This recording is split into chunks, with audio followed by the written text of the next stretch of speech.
नमस्कार मित्रांनो, boule runner Marathi या आपल्या मराठमोळ्या यूट्यूब चॅनलमध्ये तुम्हा सर्वांचं पुन्हा एकदा हार्दिक स्वागत आहे. तर आज आपण पर्सनल फायनान्स म्हणजे वैयक्तिक स्वतःचा अर्थव्यवस्थापन आणि आपल्या कुटुंबाचं अर्थव्यवस्थापन कसं करायचं याच्याबद्दल महत्त्वाची माहिती घेणार आहोत. तर याच्यामध्ये सर्वात प्रथम जो घटक आहे तर त्याला बजेटिंग म्हणतात. म्हणजे आपलं उत्पन्न किती, खर्च किती आणि आपण कितपत बचत करतोय याचा पूर्ण अंदाज घेऊन तुम्ही स्वतःचं एक बजेट तयार करा. तर सगळ्यात पहिला महत्त्वाचा मुद्दा आहे की आपण आपलं बजेट तयार करायला शिकलं पाहिजे. त्याच्यानंतर सेव्हिंग म्हणजे आता एकदा तुम्ही ठरवलं, नॉर्मली कसं असतं की आपण जे आहे ना, नॉर्मली 20 ते 30% एवढी सेव्हिंग केलीच पाहिजे आपल्या एकूण मासिक उत्पन्नाच्या. तर आपण ती सेव्हिंग आपल्या अल्पकालीन आणि दीर्घकालीन उद्दिष्टांसाठी राखून ठेवली पाहिजे. अल्पकालीन उद्दिष्ट म्हणजे मला घर घ्यायचं, कार घ्यायचं आणि लाँग टर्म म्हणजे मला माझं रिटायरमेंटसाठी किंवा माझ्या मुलाबाळांसाठी काही करायचं आहे. अशा तुम्ही उद्दिष्टांची डिवायडेशन करून त्याच्यासाठी तुम्ही सेव्हिंग केली पाहिजे. आता गुंतवणूक, आता एकदा तुम्ही सेव्हिंग केली तर ती सेव्हिंग कशा-कशात, किती प्रमाणात, कशी गुंतवायची? तर इन्व्हेस्टिंग करण्यासाठी बरेच ऑप्शन आहे. शेअर आहे, म्युच्युअल फंड आहे, त्याच्यानंतर फिक्स्ड डिपॉझिट आहे, त्याच्यानंतर रिअल इस्टेट आहे. तर आपण कोणकोणते पैसे किती-किती प्रमाणात कशा-कशात गुंतवायचे, त्याचा रिस्क काय, त्याचे बेनिफिट्स काय, याच्याबद्दल एक सेपरेट व्हिडिओ मी बनवलेलाच आहे. तर तो व्हिडिओ तुम्ही जाऊन बघू शकता. आता कर नियोजन कसं-कसं करायचं, की आपल्याला कोणकोणते गुंतवणुकीचे पर्याय आहेत, कोणत्या गुंतवणुकीवर आपल्याला टॅक्समध्ये बेनिफिट भेटू शकतो, आपला किती टॅक्स जातो, नवीन-नवीन कोणकोणत्या टॅक्स रेजिमेन येत आहेत. तर याचा आपल्या सीए बरोबर तुम्ही अभ्यास करून व्यवस्थित मिनिमम कर कसा देता येईल याचं चांगलं नियोजन करू शकता. तर बघा, विमा.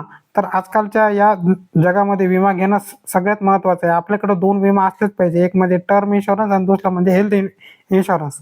टर्म इन्शुरन्स म्हणजे जर तुम्हाला काही अपघात झाला, तुमचा मृत्यू झाला, तर तुम्हाला एक विशिष्ट रक्कम तुमच्या परिवाराला भेटेल.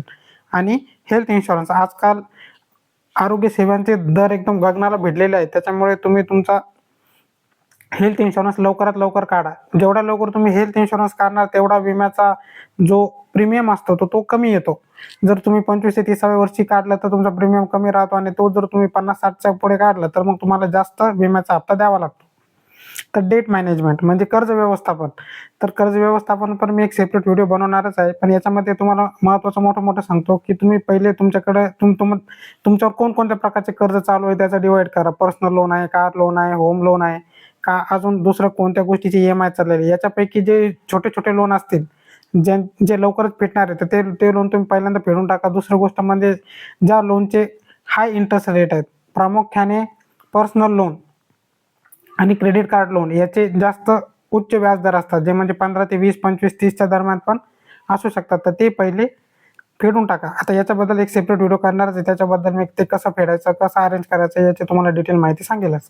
आता रिटायरमेंट प्लॅनिंग. तर रिटायरमेंट प्लॅनिंगबद्दल पण एक सेपरेट व्हिडिओ मी बनवलेलाच आहे. तर तो व्हिडिओ तुम्ही या गोष्टीसाठी जाऊन बघू शकता. तर आता पर्सनल फायनान्स कसं करायचं, तर याचे टप्प्याटप्प्याबद्दल आपण मार्गदर्शन येथे पाहणार आहोत. तर सगळ्यात पहिलं आहे की आपल्या आर्थिक स्थितीचे तुम्ही मूल्यमापन करा, की तुमच्याकडे किती बँक खाते आहेत, तर तुमच्याकडं तुम्ही कशा-कशामध्ये किती गुंतवणूक केलेली आहे, तुमचं बँक स्टेटमेंट, तुमच्या उत्पन्नाचे विवरण, यांना सर्व गोष्टींचा तुम्ही एक बजेट तयार करा, की बाबा की माझ्याकडं आत्तापर्यंत एवढी संपत्ती आहे, या ठिकाणी इतके पैसे आहेत. म्हणजे तुमचा एक पोर्टफोलिओ तयार करा. याच्यामधून तुमचं उत्पन्न किती आहे, तुमचं खर्च किती आहे, याचं पण एक गणित तयार करा. आणि आता तुम्हाला एक त्याचं उद्दिष्ट ठरवायचं आहे, की आता जे पण आपले बचत होणार आहे, तर ती कशा-कशात कशी गुंतवायची. शॉर्ट टर्म गोल्स आणि लाँग टर्म गोल्स. त्याच्यानंतर आता दुसरा टप्पा, जसं मी सांगितलं तुझं, की बजेट तयार करा. पहिले स्वतःचं ॲनालिसिस करा, की आपल्याकडे काय-काय आहे. दुसरं म्हणजे बजेट तयार करा, की आपल्याकडे किती पैसा येतो. तर त्याच्यामध्ये तुमच्याकडे जेवढा पण पैसा येत असणार विविध तुमच्या उत्पन्नाच्या सोर्सच्या मार्गाने, तर तो एकत्रित पैसा किती आहे त्याचं तुम्ही डिवाइड करा. त्याला एक 50-30-20 रूल आहे. म्हणजे याच्यातली 50% रक्कम तुम्ही आवश्यक खर्चासाठी, 30% रक्कम वैयक्तिक गरजांसाठी आणि 20% रक्कम ही तुम्ही बचत आणि इन्व्हेस्टमेंटसाठी केलीच पाहिजे. जर तुमचं खूप चांगलं बजेटचं जर अलोकेशन असेल तर 20 ते 30 किंवा मॅक्सिमम तुम्ही 40% पण रक्कम तुमची सेव्ह केलीच पाहिजे आणि ती इन्व्हेस्ट केली पाहिजे. कारण बचत करून तुम्ही इन्व्हेस्ट केली तरच तुमचं भविष्य हे सिक्युअर होऊ शकतं. आता आपण तिसऱ्या टप्प्याबद्दल माहिती घेणार आहोत. म्हणजे एक बचतीची तुम्ही योजना तयार करा, की आपल्याला कशा-कशासाठी बचत करायची. तर आता याच्यामध्ये सगळ्यात पहिली गोष्ट आहे, की तुमचा आपत्कालीन निधी तयार करा, म्हणजे इमर्जन्सी फंड. इमर्जन्सी फंड हा याच्यासाठी असतो, की 6 महिने तुमचं काम बंद पडलं, तुमची नोकरी चालली गेली, तरी तुम्हाला 6 महिन्याचा कालावधी भेटला पाहिजे. नवीन जॉब टाकायला, नवीन बिझनेस करायला तुम्हाला एक अशी रेंज भेटली पाहिजे. तर त्याच्यामुळे तुम्हाला 3 ते 6 महिन्याचा तुमचा जेवढा खर्च होतो, तर त्याचं एक तुम्ही बजेट तयार करा आणि तेवढी रक्कम फिक्स्ड डिपॉझिट किंवा एखाद्या लिक्विड फंडमध्ये ठेवा, जो की तुमचा आपत्कालीन निधी म्हणून काम करेल. त्याच्यानंतर तुमची खरेदी आणि शिक्षणासाठी पण निधी तुम्हाला वेगळा राखून ठेवावा लागेल. आता निवृत्ती नियोजन आणि संपत्ती निर्माण बघा, निवृत्तीच्या नियोजनावर पण एक सेपरेट व्हिडिओ मी बनवलेलाच आहे, तर ती बाब तुम्ही तिथे पाहू शकता. आणि वेल्थ क्रिएशन याच्यावर पण मी एक सेपरेट व्हिडिओ बनवणारच आहे, तर त्याबद्दल आपण तिथे या गोष्टीबद्दल चर्चा करू. आता शहाणपणाने गुंतवणूक करा. बघा, आता शेअर, म्युच्युअल फंड, मुदत ठेवी आणि इतर संपत्तीच्या मार्गात कशी कशी गुंतवणूक करायची याचा पण एक व्हिडिओ आहे, तो तुम्ही जाऊन बघा. आता हे डेट मॅनेजमेंट म्हणजे कर्जाचे व्यवस्थित कसे कसे व्यवस्थापन करायचं, तर याच्याबद्दल पण नवीन व्हिडिओ मी बनवणारच आहे. आणि बेसिक कसं कसं करायचं आहे की तुम्हाला ते सांगितलेलं आहे, की पहिले अल्पमुदतीचे कर्ज तुम्ही फेडून टाका आणि दुसरी गोष्ट म्हणजे जास्त व्याजदर असलेले कर्ज तुम्ही लवकर फेडा. आता तुमचं भविष्य सुरक्षित करा. त्याच्यासाठी तुम्हाला सगळ्यात भविष्य सुरक्षित करण्याची एकच महत्त्वाची गोष्ट आहे म्हणजे इन्व्हेस्टमेंट करणे, दुसरा म्हणजे विमा घेणे. दोन तुम्ही प्रमुख विमा घ्या म्हणजे घ्याच, एक टर्म इन्शुरन्स आणि हेल्थ इन्शुरन्स, हे प्रत्येकाकडे असलेच पाहिजे. तर आता अतिरिक्त टिप्स बघा, याच्यामध्ये तुम्हाला ना जास्त बचत होण्यासाठी तुम्हाला महाग जीवनशैली म्हणजे एक्सपेन्सिव्ह लाईफस्टाईल टाळली पाहिजे. एक्सपेन्सिव्ह लाईफस्टाईलमध्ये एकदम महागाचे ब्रँडेड कपडे घेणे, महागाचे एकदम गाडी घेणे किंवा महागाचा एखादा फ्लॅट घेणे, फार काही फॉरेनमध्ये ट्रिप मारणे, त्याच्यानंतर एखाद्या 5 स्टार हॉटेलला जाऊन जेवण करणे. तर या सगळ्या गोष्टी या तात्पुरत्या असतात. याच्यातून तुमचे जास्तीचे जास्त पैसे खर्चले जातात आणि बचत कमी होते. जेवढी जास्त तुम्ही बचत करून ती इन्व्हेस्ट करणार, तर तीच इन्व्हेस्टमेंट तुम्हाला भविष्यात आरामदायक जीवन हे मिळवून देईल. आता कर कपाती करून आणि तुमच्या CAC डिस्कस करून तुम्ही मिनिमम कर कसा देता येईल याच्याबद्दल तिथे जाऊन डिस्कशन करा. त्याच्यानंतर आर्थिक शिस्त, आर्थिक नियोजन करा पूर्ण. आणि बघा, भावनिक निर्णय घेण्यापासून कधी कधी आपण कधी शॉपिंग मॉलमध्ये गेलो तर ज्या ज्या गोष्टीची आपल्याला गरज पण नाही, तिथे पण तुम्ही इम्पल्सिव्ह बाईंग म्हणजे एखादी गोष्ट चांगली वाटली की लगेच ती खरेदी करून टाकायची. तर या गोष्टीचं पण तुम्ही हे करा. आता खरेदी कोणत्या गोष्टीची कशी करायची याच्याबद्दल पण मी एक नवीन व्हिडिओ बनवणारच आहे. मोस्टली आपली खरेदी कशी असते की इम्पल्सिव्ह बाईंग असते. म्हणजे तुम्ही कधी डीमार्ट किंवा दुसऱ्या पण कोणत्या शॉपिंग कॉम्प्लेक्समध्ये गेला तर तुम्हाला दिसतच असेल, मला आणायचं एक होतं पण आपण 10 बिनकामाच्या गोष्टी घेऊन येतो. तर या गोष्टी आपण टाळायला पाहिजे. आता बघा, आता या पर्सनल फायनान्सचं काय महत्त्व आहे याच्यातून बघा, आपल्याला पहिलं तर सगळ्यात पहिले आपले याच्यामधून आर्थिक स्थैर्य आपलं निर्माण करेल. त्याच्यानंतर आपली अल्पकालीन आणि दीर्घकालीन उद्दिष्टे आपल्याला याच्यामधून मिळवता येतील. त्याच्यानंतर आपलं याच्यामधून कर्ज व्यवस्थापन करता येईल, संपत्ती निर्माण पण करता येईल आणि आपल्याला आर्थिक सुरक्षितता याच्यामधून मिळवता येईल. तर आता आपण वैयक्तिक वित्त व्यवस्थापनासाठी मदत करणार म्हणजे आपल्याला कोण सांगेल बाबा की कसं कसं आपल्याला फायनान्शियल मॅनेजमेंट करायचं आपलं आणि आपल्या परिवाराचं.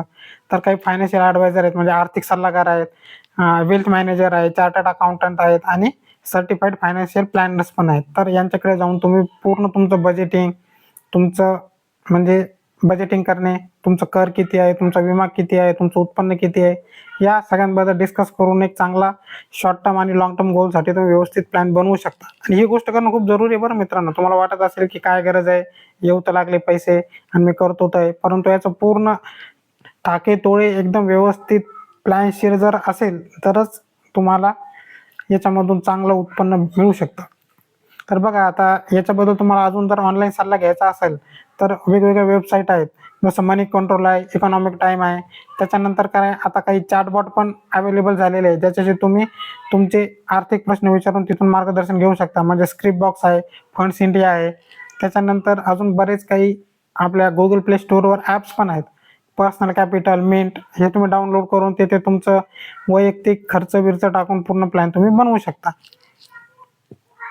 तर आता गुंतवणुकीसाठी बँका आहेत, तुम्हाला विमा कंपन्या आहेत आणि म्युच्युअल फंड कंपन्या, याच्यामध्ये तुम्ही गुंतवणूक करू शकता तुमच्या बचत केलेल्या रकमेची.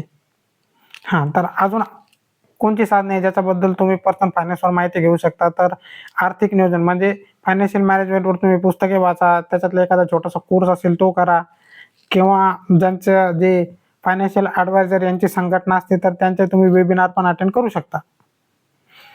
तर आता आपण याच्यामध्ये की जर हे फायनान्शियल मॅनेजमेंट आणि पर्सनल फायनान्सचं आपण जर नियोजन केलं नाही तर आपल्याला कोणकोणते धोके आपल्या येणाऱ्या जीवनामध्ये निर्माण होऊ शकतात याच्याबद्दल माहिती घेणार आहोत. तर आता बघा, याच्यामध्ये काय आहे की आपण मग आपलं फायनान्शियल मॅनेजमेंट केलं नाही तर कर्जाचा साठा होऊ शकतो. म्हणजे कर्जाचं कसं कसं मॅनेजमेंट करायचं, कोणते कर्ज फेडायचे, कोणते ठेवायचे, कसे कसे हप्ते फेडायचे, याच्याबद्दलचं माहिती नसल्यामुळे आपण उच्च दराचे कर्ज तसं ठेवून आपला आर्थिक ताण वाढवू शकतो. आर्थिक अस्थैर्य निर्माण होतं. इकडं तिकडं अव्यापी खर्च केला, बचत नाही केली आणि बचत केलेली पण रक्कम चुकीच्या ठिकाणी गुंतवली, तिथून परतावा नाही आला किंवा तिथली तुमची रक्कम डुबली. तर या सर्व गोष्टींमधून तुम्हाला वाचायचं असेल तर व्यवस्थित तुम्हाला फायनान्शियल मॅनेजमेंट करणं जरुरी आहे. मग आता तुम्ही कर्जाचे हप्ते जर चुकवले, तिथे जर कर्ज व्यवस्थित भरलं नाही, तर मग तुमचा सिबिल स्कोअर खराब होतो. सिबिल स्कोअर खराब झाला की मग तुम्हाला पुढं कर्जही भेटत नाही आणि सगळेच प्रॉब्लेम भविष्यात निर्माण होतात. अपुरा बचत निधी, आता आपत्कालीन निधीची तुमच्याकडे कोणती सोय नसते. एखाद्या वेळी जॉब गेला, तुमची कंपनी बंद पडली, तुमचा बिझनेस बंद काढला, तर मग कधी कधी काही काही माणसं रस्त्यावर पण येतात, कारण पैसेच राहत नाही ना, त्यांची मॅनेजमेंटच केलेलं नसतं त्यांनी. त्याच्यामुळे या गोष्टी तुमच्यासोबत होऊ नयेत म्हणून तुम्ही एक इमर्जन्सी निधी 3 ते 6 महिने खर्चाचा हा बनवा, म्हणजे बनवाच. आता आर्थिक ताण म्हणजे आता तुम्हाला मग तुमच्या भविष्याची, तुमच्या लेकराबाळांची, तुमच्या वाईफची, तुमच्या परिवाराची काळजी वाटलं बाबा, की मी आता यांची फी कसे भरू, माझं घर भाडं कसं भरू, माझ्या गाडीमध्ये पेट्रोल कसं टाकू, मी स्वतः कसं खाऊ, मुलाबाळांना कसं खाऊ. तर या सगळ्या ताण तणाव, चिंता, काळज्या तुम्हाला वाटू शकतात. त्याच्यानंतर जर कुठल्या चांगल्या ठिकाणी गुंतवणुकीची संधी आली, एखादा चांगला प्लॉट निघाला, एखाद्या चांगल्या ठिकाणी कमी पैशात तुम्हाला शेअर भेटत असेल, तर तिथे पण तुम्ही गुंतवणूक करू शकत नाही, कारण त्यावेळेस तुमच्याकडे पैसेच नसतात. आणि तुम्हाला आर्थिक स्वातंत्र्याचा अभाव म्हणजे तुमचं आर्थिक परमबिलत्व वाढवेल. म्हणजे दुसऱ्यावर तुम्ही डिपेंड होऊन जाणार, की या माणसाने जर मला उधार दिली तरच माझे 1-2 महिन्याचा खर्च निघेल, किंवा या नातेवाईकांना उधार दिलं तरच खर्च निघेल.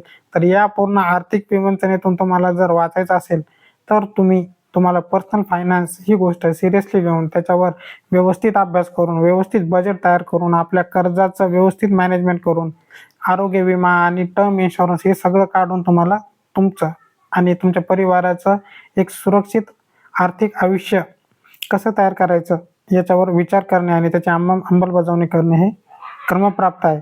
तर मित्रांनो, आजचा व्हिडिओ तुम्हाला आवडला असल्यास या व्हिडिओला लाईक करा, कमेंट करा, शेअर करा आणि आपल्या बोल्ड रनर मराठी या यूट्यूब चॅनलला सबस्क्राईब करा. धन्यवाद.